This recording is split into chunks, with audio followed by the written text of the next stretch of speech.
আপনাদের প্রত্যেককে ওয়েলকাম বাংলার খবর অফিসিয়াল ইউটিউব চ্যানেলে। নতুন হলে অবশ্যই সাবস্ক্রাইব করবেন এবং আপনাদের নিয়ে আমাদের যে হোয়াটসঅ্যাপ চ্যানেল, টেলিগ্রাম চ্যানেল আছে, আপনারা কিন্তু যুক্ত হবেন। ভিডিও ডেসক্রিপশন বক্সে লিঙ্ক দেওয়া আছে। ভারতে শুরু জনগণনা। কি কি ডকুমেন্টস লাগবে, জনগণনায় কি কি জিজ্ঞাসা করা হবে আপনাদের, এটা কিন্তু আপনারা অনেকেই জানতে চান। খুব শীঘ্রই কিন্তু ভারতে জনগণনা শুরু হচ্ছে। প্রত্যেক 10 বছর অন্তর অন্তর কিন্তু জনগণনা হয়। তো এই জনগণনার জন্য কিন্তু আপনাকে কিছু ডকুমেন্টস রাখতে হবে এবং কি কি প্রশ্ন জিজ্ঞাসা করবে আপনাকে, এই প্রশ্নের উত্তর কিন্তু সঠিকভাবে দিতে হবে। সঠিকভাবে উত্তর দিতে না পারলে কিন্তু আপনারা সমস্যায় পড়বেন। তো কি বলা হয়েছে অন স্ক্রিন দেখতেই পাচ্ছেন। বলা হচ্ছে যে 14 বছর অপেক্ষার অবসান। 14 বছরের অপেক্ষার অবসান। শুরু হচ্ছে ভারতে জনগণনা। ভারতের 2021 সালে জনগণনা প্রক্রিয়া মহামারী পরিস্থিতির কারণে কিন্তু স্থগিত হয়েছিল। মহামারীর কারণে কিন্তু 2021 সালে ভারতে জনগণনা হয়নি।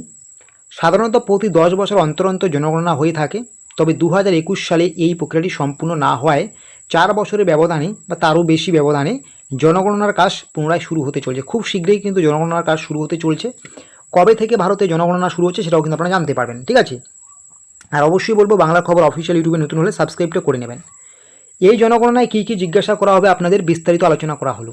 ভারতে যে জনগণনা হবে প্রত্যেক 10 বছর পর পর, যেটা হয় করোনার জন্য একটু লেট হয়ে গিয়েছে, বেশ কয়েক বছর লেট হয়ে গেছে। তো এই জনগণনায় কী কী ডকুমেন্টস আপনার লাগবে সেটা আমরা জানবো। জনগণনার জন্য বিশেষ সেরকম কোনো ডকুমেন্টস বা কাগজপত্র আপনার লাগবে না।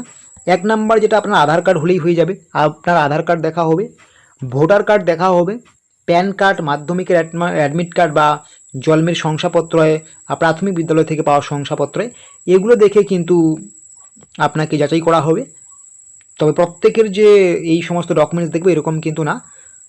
তবে যদি ডকুমেন্টস দেখা হয় আপনার বাড়িতে এসে, তাহলে কিন্তু আপনার হয় Aadhaar card, voter card, PAN card, মাধ্যমিকের অ্যাডমিট কার্ড, জন্মের শংসাপত্র, প্রাথমিক বিদ্যালয় থেকে পাওয়া শংসাপত্র, এগুলোই কিন্তু দেখা হবে। এর বাইরে কিন্তু কোনো কিছু ডকুমেন্টস আপনার দেখা হবে না। তারপরে বলা হয়েছে জনগণনা করতে এসে কি কি প্রশ্ন করতে পারে আপনাদের, কি কি প্রশ্ন করবে আপনারা কিন্তু অনেকেই জিজ্ঞাসা করেন।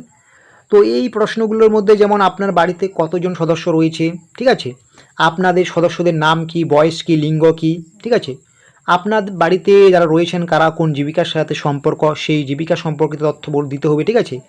আপনার পারিবারিক মাসিক এবং বার্ষিক ইনকাম কত সেগুলো বলতে হবে। আপনার ধর্ম কি, হিন্দু, মুসলিম, শিখ, বৌদ্ধ, এগুলো বলতে হবে। আপনার জাতিগত ক্যাটাগরি কি, এসসি, এসটি, ওবিসি, এই যাবতীয় প্রশ্ন আপনাকে করবে, সঠিকভাবে উত্তর দিতে হবে। আপনার বাড়িতে কি রয়েছে, সাইকেল রয়েছে কিনা, গাড়ি রয়েছে কিনা, টিভি কয়টি, মোবাইল ফোন কয়টি, এই যাবতীয় অন্যান্য যে প্রশ্ন রয়েছে, একটা পরিবারে যা যা প্রয়োজন, আপনার বাড়িতে কেউ সরকারি ক্ষেত্রে কর্মরত আছে কিনা, এই যাবতীয় অন্যান্য যে প্রশ্ন, এই প্রশ্নগুলোই কিন্তু আপনাকে করা হবে। খুব স্বাভাবিক ছোট ছোট প্রশ্ন। এই প্রশ্নের প্রত্যেকটা উত্তর কিন্তু আপনাকে দিতে হবে, ঠিক আছে, বুঝতে পারছেন। তো কবে থেকে ভারতে জনগণনা শুরু হচ্ছে, এটাও কিন্তু একটা খুবই গুরুত্বপূর্ণ বিষয়।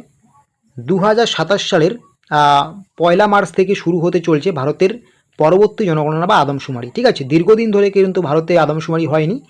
2027 সালের 1 মার্চ থেকে কিন্তু শুরু হতে চলছে ভারতের পরবর্তী জনগণনা বা আদমশুমারি, এরকমই কিন্তু খবর পাওয়া যাচ্ছে। এবারই প্রথম জাতি উপজাতির বিস্তারিত তথ্য সংগ্রহ করে জনগণনা করা হবে বলে জানা যাচ্ছে, ঠিক আছে। এর আগে 2011 সালে জনগণনা হয়, তারপর 2021 সালে এই জনগণনা হওয়ার কথা থাকলেও করোনার কারণে তা করা হয়নি। যদিও সরকারিভাবে 2027 সালের 1 মার্চ জনগণনার শুরুর কথা বলা হয়েছে বা সেটা বলা হলেও প্রথম ধাপের যে কাজ সেটা কিন্তু 2026 সালের অক্টোবর মাসে শুরু হবে, প্রথম ধাপের কাজটি, ঠিক আছে। লাদাখ, জম্মু কাশ্মীর, হিমাচল প্রদেশ, উত্তরাখণ্ডের মতো রাজ্যগুলোতে আবহাওয়ার কারণে আগে ভাগেই কিন্তু কাজ সেরে রাখা হবে জনগণনা, ঠিক আছে। তাহলে বুঝতে পারছেন আপনাদের কবে থেকে আপনাদের জনগণনা শুরু হচ্ছে না হচ্ছে।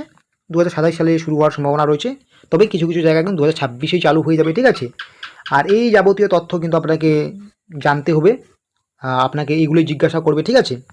এবং আপনার যে ডকুমেন্টস লাগবে, Aadhaar card, PAN card, voter card, ration card, এই যাবতীয় যে তথ্যগুলো, এগুলো কিন্তু অবশ্যই আপনাকে রেডি করে রাখতে হবে, ঠিক আছে। আশা করি বুঝতে পারছেন।